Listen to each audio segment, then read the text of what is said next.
Take a walk home tonight, Mike. Okay. You take that drop by my house, yeah? Good night, Polly.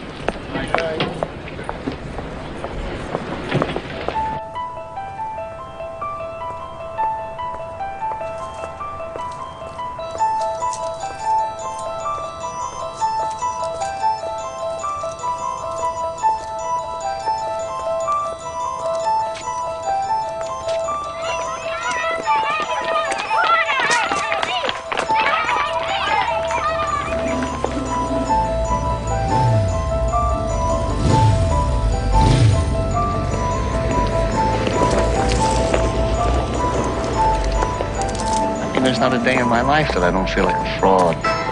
I mean, priests, doctors, lawyers, I've talked to them all. I don't know anyone who lets himself that.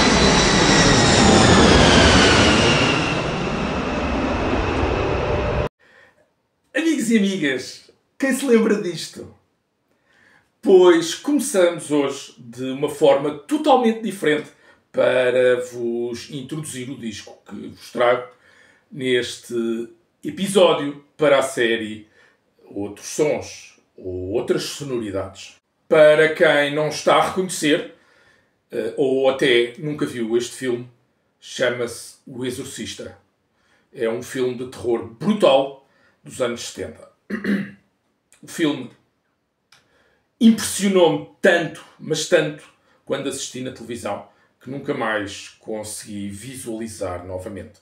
Ainda hoje é assim e recuso-me a vê-lo mais uma vez. Bom, este será mais um episódio dividido em 3 partes e vocês irão perceber rapidamente o porquê. Eu não vou contar-vos essas razões, mas se têm assistido a outros vídeos aqui em Francis Music Den, conseguem deduzir. É que esta história estende-se por vários momentos da minha vida, embora não estejam relacionados tão diretamente com o filme cujo excerto eu acabo de passar. Espero ter-vos deixado com imensa curiosidade. Não a deixem morrer, que eu prometo começar a desvendar este mistério já já. Hoje mostro-vos um pequeno disco com apenas 2 músicas. Assim o suspense é ainda maior. Eu não demoro, ok?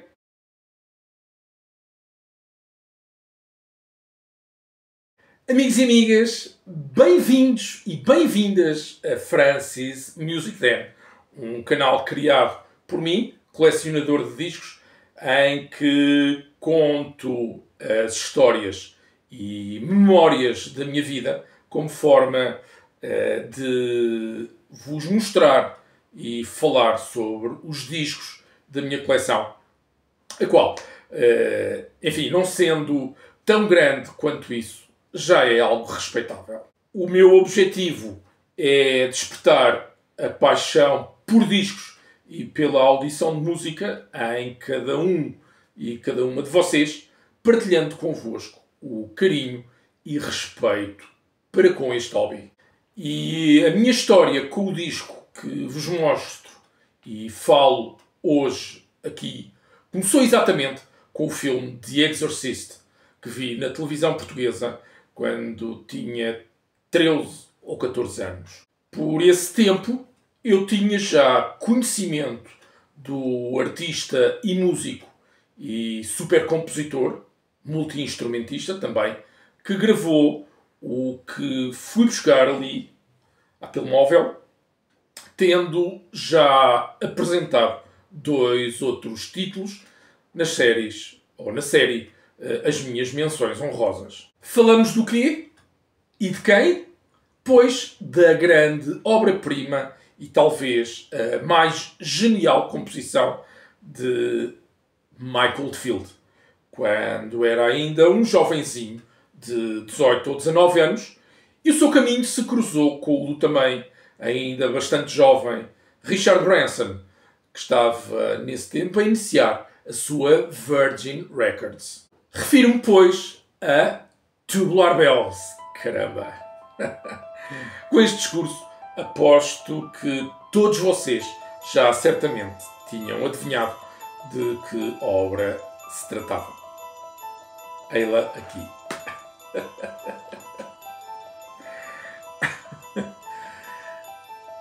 Epá, o quê? Um Relish CD? Isto é tão pequeno que quase nem dá para aparecer na câmara do telefone.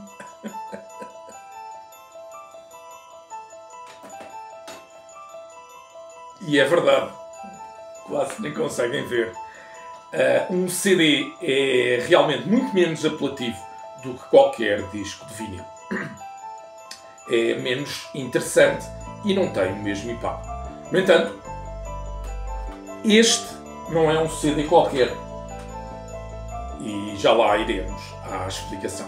Ora bom, eu contei-vos num desses episódios de menções honrosas, a propósito do single Moonlight Shadow, que eu cheguei a ter o álbum Crisis em cassete áudio original. Tinha sido um presente de aniversário dos meus pais. Foi com essa cassete que eu conheci Michael Oldfield, pois esse álbum, desse álbum fazia parte o single Moonlight Shadow, que eu apreciava tanto. Olha, não sei se é coincidência, mas tinha uma gaja a cantar, a Maggie Reilly.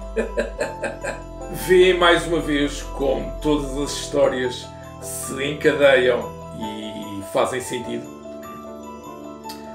Tenho imensa pena, realmente, da cassete Crisis de 1983 ter durado tão pouco tempo, pois o leitor gravador de cassetes que eu utilizava nesse tempo era da minha mãe, era realmente bastante fraquinho e começava já a dar sinais de desgaste, mastigando a fita magnética. E confesso aqui que até ao momento eu não voltei a ter esse álbum. Quem sabe um dia o encontro e então irei trazê-lo comigo. Quem conhece Michael Oldfield, ou melhor, os seus discos, e em especial este aqui, sabe que a intro de Tubular Bells faz parte da banda sonora, trilha sonora, em português do Brasil, do filme de William Friedkin, esse grande clássico do terror e sobrenatural, O Exorcista.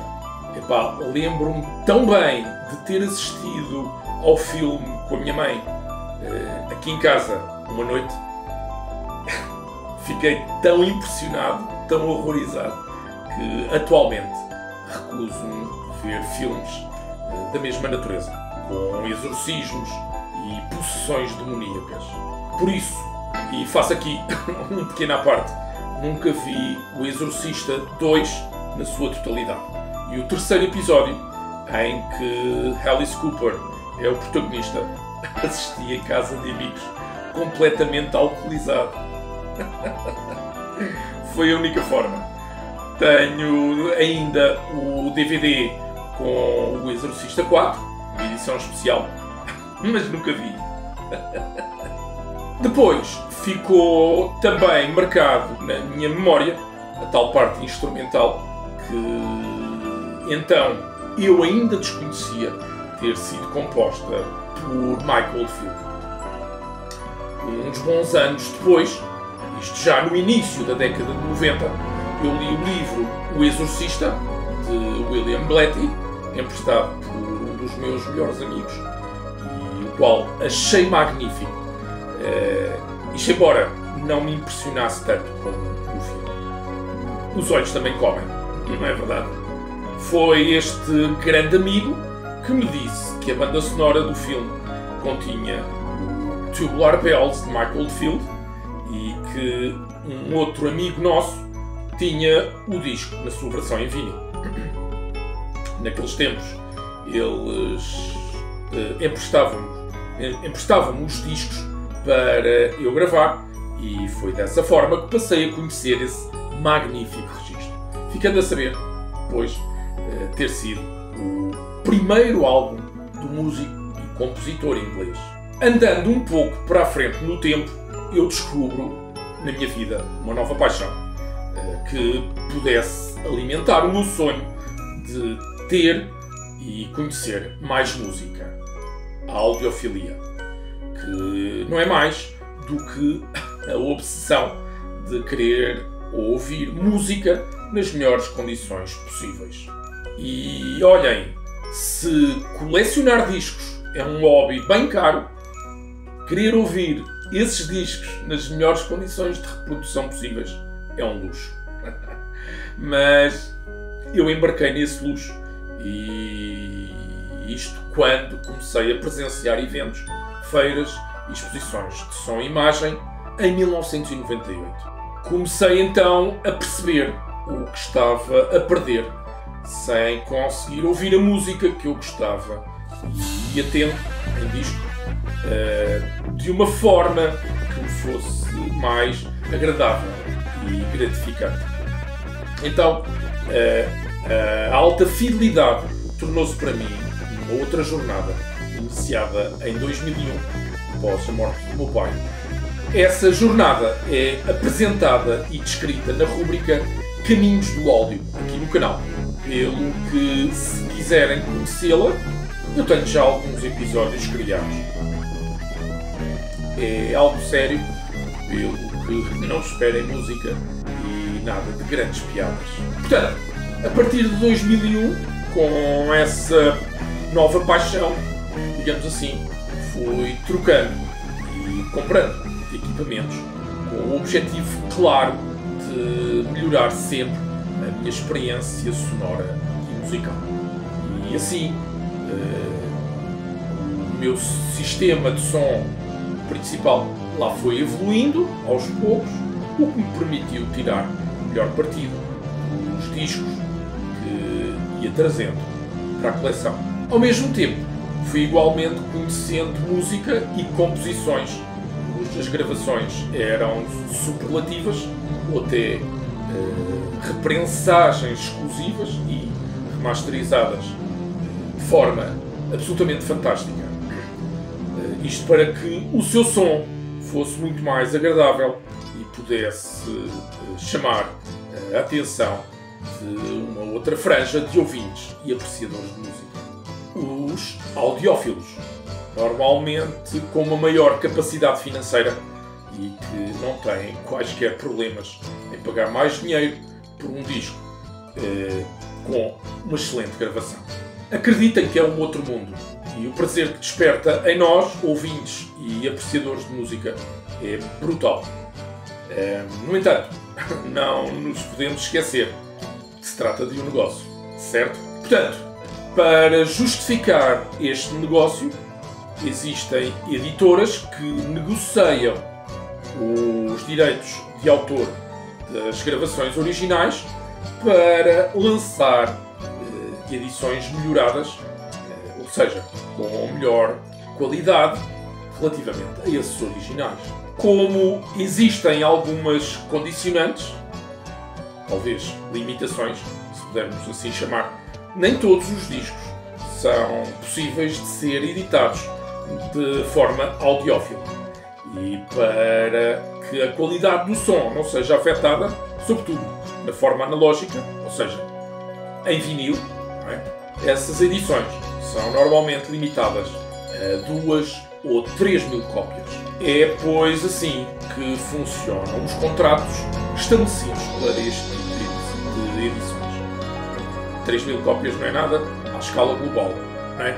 Por isso, e posicionando-nos relativamente aqui a Portugal, muito poucas chegam ao meu país.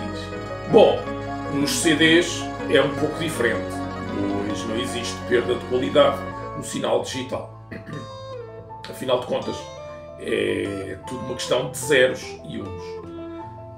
No entanto, as editoras trabalham o sinal digital com filtros e sobre amostragens de forma a compensar as frequências sonoras desse mesmo sinal. Bom, isto é um assunto que não é para aqui chamado, pois o que tratamos neste canal é de discos e de música. Contudo, eu estou apenas a abordar isto porque eu necessito de vos explicar a razão deste CD ser de qualidade superior relativamente à edição dita regular. É que a remasterização foi realizada com recurso aos tais filtros. Não são, no entanto, filtros quaisquer, mas sim de uma tecnologia superior e de melhor qualidade, desenvolvida pela Pacific Microsonics. Por isso, sempre que tiverem nas mãos um disco digital com esta indicação, não sei se conseguem perceber, HD/CD, assim como está escrito aqui, já sabem que ele tem uma melhor qualidade de som, tendo sido remasterizado com recurso aos filtros da Pacific Microsonics. HD/CD quer dizer High Definition Compact Disc.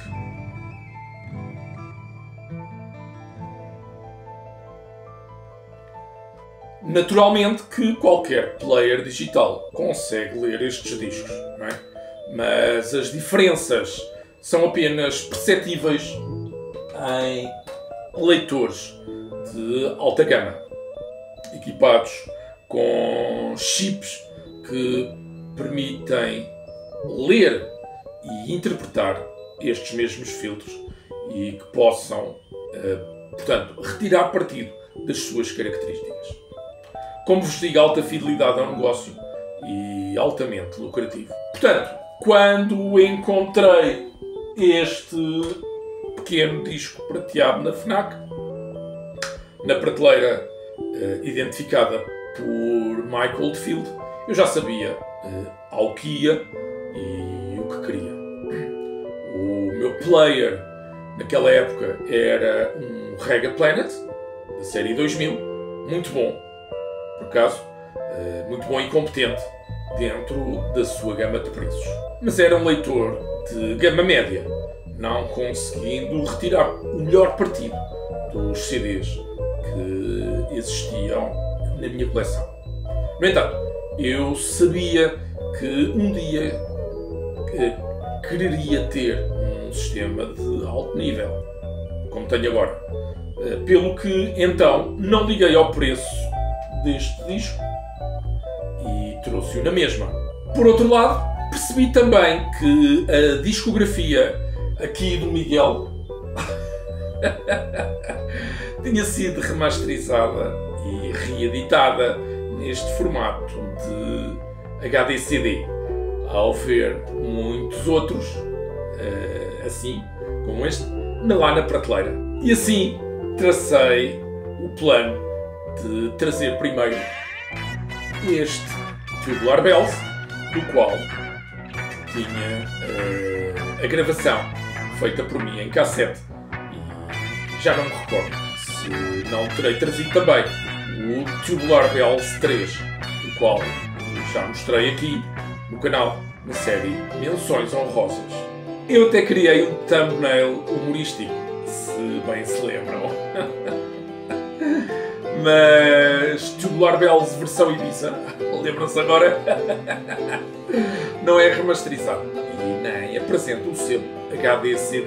Vocês sabem o que me impressiona mais em Tubular Bells?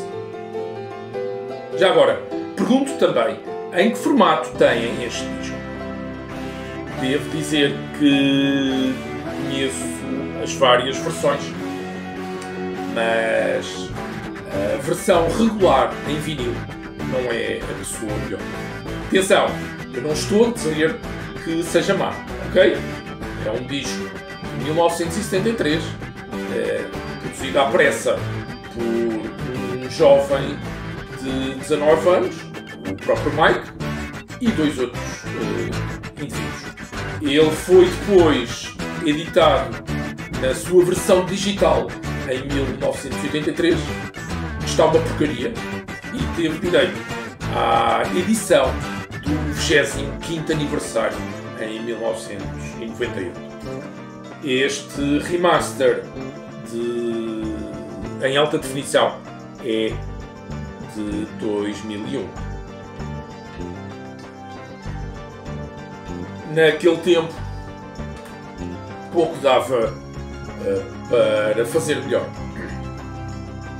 Além de que Tubular Bells iria ser o primeiro lançamento editorial da Virgin Records, que estaria a ser idealizada naquela época pelo também jovem Richard Branson, que pouco ou nada percebia ainda do negócio da música. Mas o que realmente me impressiona mesmo, e a sério, é a extraordinária capacidade de visão e de composição, então, do puto Michael Oldfield, para conceber naquele tempo uma peça instrumental destas e tocar todos os instrumentos sozinho para interpretar musicalmente esta composição. É claro que para tocar Tubular Bells ao vivo e em palco, ele teve de ir buscar uns quantos hippies para o acompanharem, não é? Alguns 30 ou 40 músicos, entre os quais a sua irmã Sally Oldfield, que ajuda nos coros e também no disco, evidentemente. Ora, eu podia estar aqui a debater toda esta diatribe por muitos mais minutos, mas é irrelevante para esta nossa história e para a minha apreciação deste disco. Se excluirmos o gênio de Jean-Michel Jarre, penso que Michael Oldfield seja o Mozart dos tempos modernos, pois é um fantástico compositor e instrumentista. Os arranjos são fenomenais, com nuances de folk, jazz e também de música clássica. Lá está o que eu digo. É impressionante como tudo isto resultou e saiu da cabeça de um puto de 18 ou 19 anos, no início dos anos 70. Ora, temos aqui apenas duas longas faixas, cada uma com mais de 20 minutos de duração, em que a primeira parte, em vinil, o lado 1, é, para mim, muito superior ao segundo tema, Tubular Bells, parte 2. Talvez por serem músicas instrumentais e muito longas, a segunda faixa se torne mais aborrecida, não é? Acabando os ouvidos por ficarem exaustos. Isto é, pelo menos, o que acontece comigo. Não deixa de ser bem interpretado e excelentemente tocado, mas leva ao cansaço auditivo. E depois, a faixa do primeiro lado, Tubular Bells, parte 1. Ainda me arrepia sobremaneira assim que ouço os primeiros acordes, pois surge sempre associado ao filme, que até hoje me impressiona. Reparem que música é exatamente isto. São as associações que fazemos com o mundo que nos rodeia através da energia que comunica connosco e com os nossos sentidos. E aqui, em Tubular Bells, a música transmite-me o suspense e o terror do filme, acima de tudo.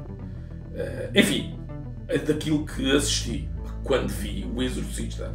Como curiosidade, na próxima parte deste episódio eu conto-vos uma história interessante, ok? Não se esqueçam, eu referi que este episódio teria 3 partes. Não aconteceu comigo, mas está relacionada com Tubular Bells e especialmente com este filme. Falta apenas falar do disco em si, em termos físicos. Tudo muito mais pequeno e com letras minúsculas que praticamente só conseguem ser lidas com o auxílio de uma lupa. O artwork é a reprodução exata da versão original, como podem ver. depois no verso o track listing e os créditos. Também aqui este artwork, tal como na edição original. No interior temos um livrete, também muito pequeno, e conta um breve resumo de como Tubular Bells foi gravado. Aqui a página central faz o destaque aos discos de Mike Oldfield que foram remasterizados com a tecnologia da Pacific Microsonics e, portanto, como sendo CDs de alta definição ou alta resolução. Isto é bem fixe, pois já sei exatamente o plano que poderei criar para adquirir os outros álbuns. E é isto. Mike Oldfield é um dos meus artistas preferidos, tal como eu havia já mencionado e partilhado convosco. Isto fora do universo do heavy metal. E aqui, em 1973, uma obra que me transporta de imediato para um acontecimento que ainda hoje me aterroriza muitas vezes. Bons sonhos para vocês! Quer dizer, boas audições!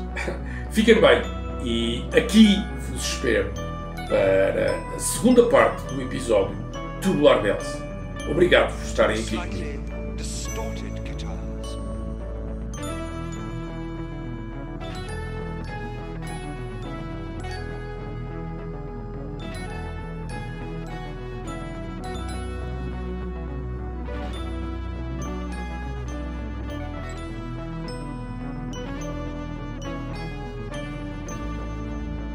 Mandolin.